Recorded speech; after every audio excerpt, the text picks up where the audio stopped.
Hello everyone, welcome to In 5 Minutes. In this video clip, we will discuss sampling rate conversion by a rational factor of I by D. So till now we have discussed interpolation and decimation separately, in which we had considered interpolation factor and decimation factor both to be integers. So either I was upsampling my signal or I was downsampling my signal. Now in many applications you may require to change the sampling rate by rational factor. For example, let's fx, that means the original sampling rate is equal to 1000 Hertz, and I want to convert the signal to a new sampling rate which is equal to 1500 Hertz. So it is definitely the case of upsampling, but it is not upsampling or interpolation by a factor of 2, 3 or any integer number. If you find out the factor in this case, fy by fx will come out to be equal to 1.5, and 1.5 will be nothing but 3 by 2. This means I will have to do the interpolation by 3 first. That means the sampling rate will be converted from 1000 to 3000, and then I will have to do decimation by 2. That means the sampling rate of 3000 will be converted down to 1500. So whenever such type of sampling rate conversion is required, we call it sampling rate conversion by rational factor, and the rational factor will be I by D, where I will be some integer and D will be some integer. So for example, in this case we need to do sampling rate conversion by a factor of 3 by 2. So the numerator value will correspond to the interpolation and the denominator value will correspond to the decimation if you have taken the ratio of new sampling rate divided by the original sampling rate. So this is how the block diagram will look like. We will first take the x of n, the original signal x of n, and give it to the upsampling block, which will perform the interpolation by a factor of I. If you remember, in the discussion of interpolation, we require filter being followed by the process of interpolation. This filter was called anti-imaging filter. So together this whole structure will act as an interpolator.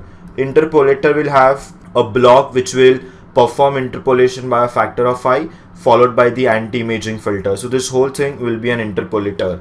The output of interpolator block will be then given to decimator, and just in case we want to know what will be rate at this particular point, so original signal goes in with the rate of fx, and after it being interpolated by a factor of I, the new rate will be nothing but I into fx.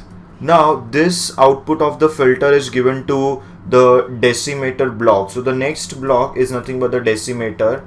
If you remember, this time when we carry out the decimation, before it we require signal to be passed from a filter to make sure that while the decimation process is taking place, there is no aliasing occurring in the output signal. So to prevent aliasing, we have anti-aliasing filter. So h of n will be the impulse response of the filter which comes just before the downsampling block. So this whole structure with the filter and downsampling will be called decimator. So we have interpolator followed by decimator. The final output, let me call it y of n. The input to the decimator had the rate of I into fx, and decimation will reduce the rate by d. So the output rate, if we may call it fy will be I by d times fx, something that we were looking for. So in the example that we had taken, this particular example, I would first do interpolation by 3 and the decimation by 2.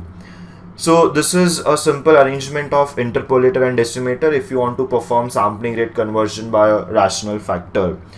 We have to note one thing, that the two filters that we have in this diagram are operated at the same rate of Ix. This Ix is same for both the filters, and because of this we can be combine the two filters into single filter. We may not use two separate filters, we may combine it into single filter, because both are low pass filters and both are operating at the same rate. Now if this is the case, then we may combine them into one single low pass filter.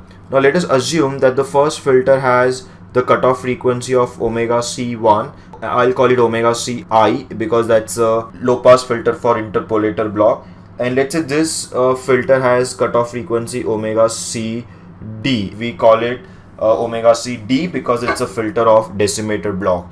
Now, when both are low pass filters, I can combine them into single low pass filter. That single low pass filter will have only one cutoff frequency.